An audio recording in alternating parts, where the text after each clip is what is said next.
Welcome back to the final stitch in the Needles Out Embroidery Challenge. Today I am showing you an isolated embroidery stitch, and I'm going to be using these 3 threads. So I want to show you this stitch in a thicker thread, in a variegated thread, and in a thinner thread.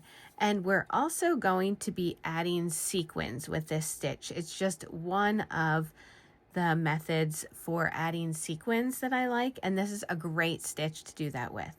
So let's get into the stitch we're learning today. Well, we have made our way to the final stitch, the final isolated embroidery stitch, and that is the Algerian Eye Stitch. Now, this isn't something that you need to do when you are stitching this, but for the purpose of showing you how this stitch is stitched, I am going to begin by drawing a square.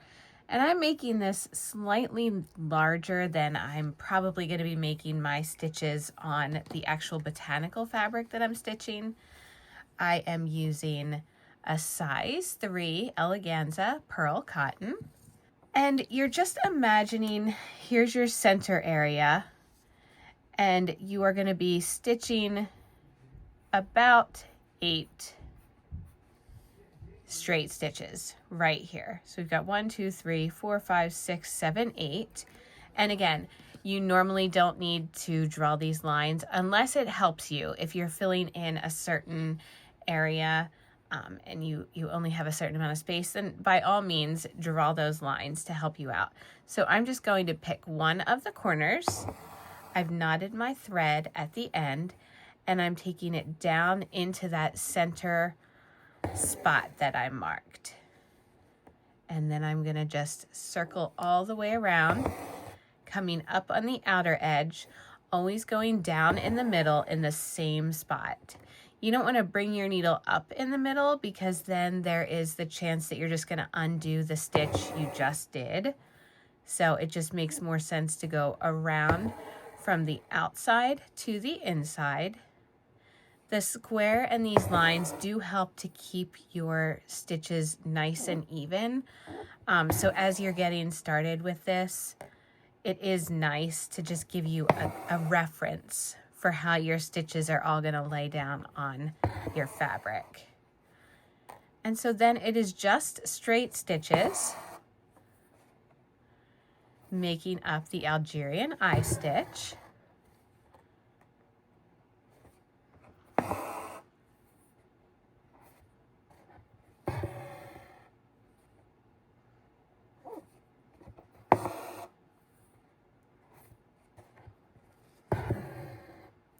Just like that.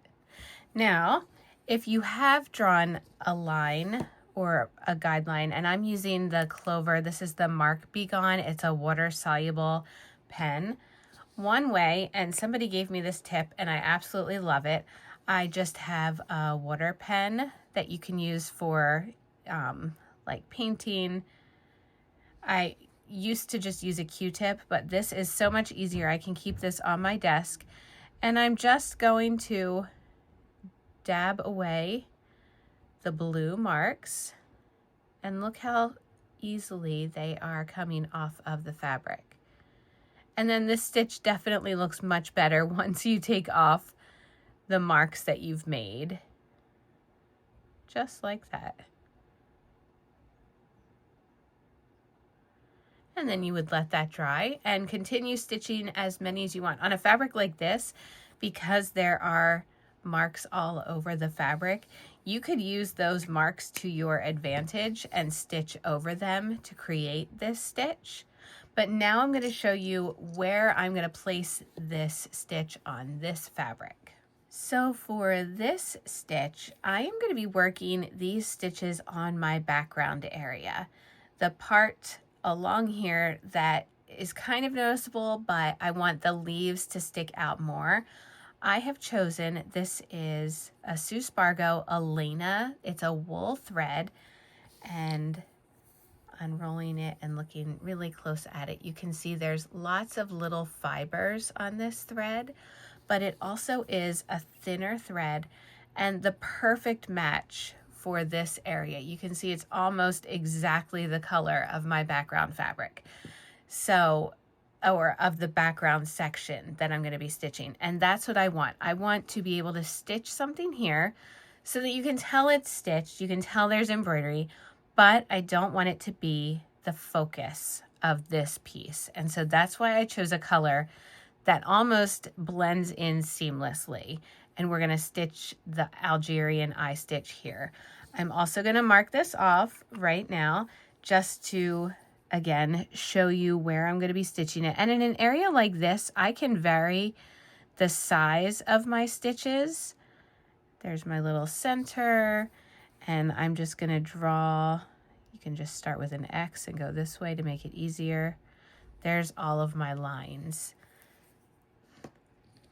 And then I'm going to start by threading my needle. When you're threading your needle with a thread that has so many little fibers hanging off of it, an easy way to do that is just fold your thread over your needle like that, and then thread that end through. And it's much simpler than trying to thread the very end that has little fibers sticking off of it. It's just, this is what I do with tapestry wool, with any sort of thread that has fibers that come off of it. And so I'm going to bring my needle up again on the corner. You can choose any corner to start with, and down in the center.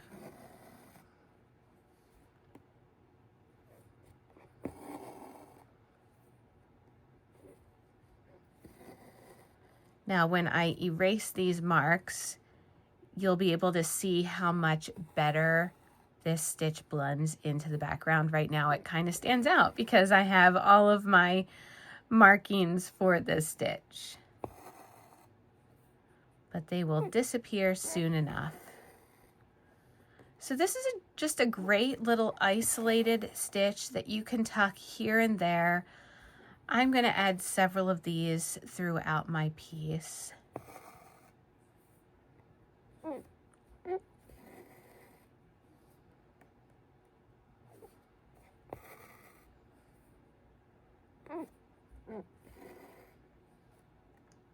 Here's my last one. To tie this off in the back, I'm just going to, and I am going to tie off each one, even though I'm stitching them next to each other, because this is a lighter area, a lighter fabric. I don't want to see all my threads carrying through the back. So I'm just kind of winding it under a few times, and then I trim the thread. And to see it better, we're going to erase those little lines. This works so much better, and thank you to whoever gave me this tip. I love it, and I always have one of these water pens sitting on my desk now because I mark a lot of my fabrics as I'm doing little bits of embroidery on them. This just makes it so much easier to wipe those marks away. So I'm going to let this dry. I'm going to stitch a few more to show you how well these blend in on the background. Right now you can still see the square of the watermark, but I'm going to let this dry and then show you this finished section with the Algerian eye stitch. So here's what it looks like when I have stitched all of the Algerian eye stitches. I added a few more up here, and you'll notice that I even added sequins to this stitch. This is a great stitch to add sequins, and I want to show you how to do that. It's also a really great stitch to use a variegated thread. You can see two versions of it here. This one has the sequin and this one does not. Now, the one thing to keep in mind, I'm going to use this thread to demonstrate the stitch for you with the sequin. I'm not using this super thick size 3 pearl cotton because when you're adding a sequin, every stitch that comes down in the center, so I've got 8 stitches that are coming down, they all need to go through that center hole of the sequin. could I do it with a thread this thick? Yes, depending on the sequin. So there are sequins that are fairly large, and you could do that getting all 8 strands of thread through the tiny little hole of the sequin. But you can see this is a larger sequin, and this is the size Algerian eye knot that I had just did. So you can see that the threads are definitely thicker than the hole. And so that's just something you want to keep in mind. If you're going to try and do this, you won't want to use super small sequins with a larger thread. Like, just keep in mind the threads that you're using compared to the sequins that you're using. So I'm going to show you this with a size 8 pearl cotton, which works perfectly with most sequins. On my other project, I used it with the Elena thread, which also works great because it is a thinner thread. If you're using a stranded thread with this, I would say maybe use 3 strands. Try it with that. If it works really good with that and you want it to look a little bit thicker, you can up it to maybe 4 strands and see how that works. And you can also vary the size of your sequins. So if you can find a really large sequin with a larger eye, then by all means give that a try and see how it works.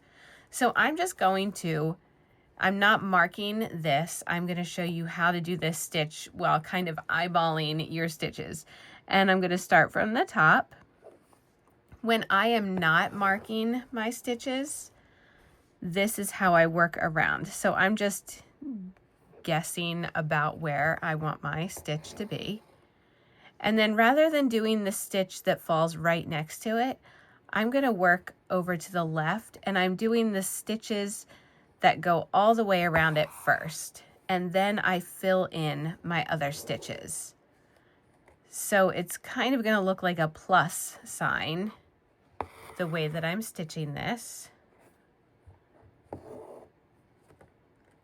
This just helps me to keep things even. If I'm not marking my fabric, it helps me to eyeball where everything is ending up. So you can see there's my 4 stitches. And now I'm just going to start doing my stitches that fall in between those. You could also do this stitch with a larger bead instead of a sequin. You could layer a larger bead on top of a sequin and do that. And as long as you're able to manage all of your threads going through that center hole, then you will be fine adding an embellishment to your piece like this. So that's what the stitch looks like with the sequin, without the sequin, with a larger thread, and with a thread that really blends in on your fabric. So that is the final stitch of the Needles Out Challenge.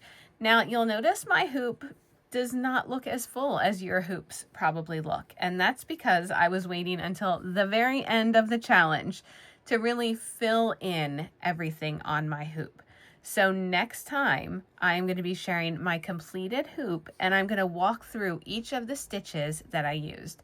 So prepare for this one to look a little bit different next time. Until then, happy stitching!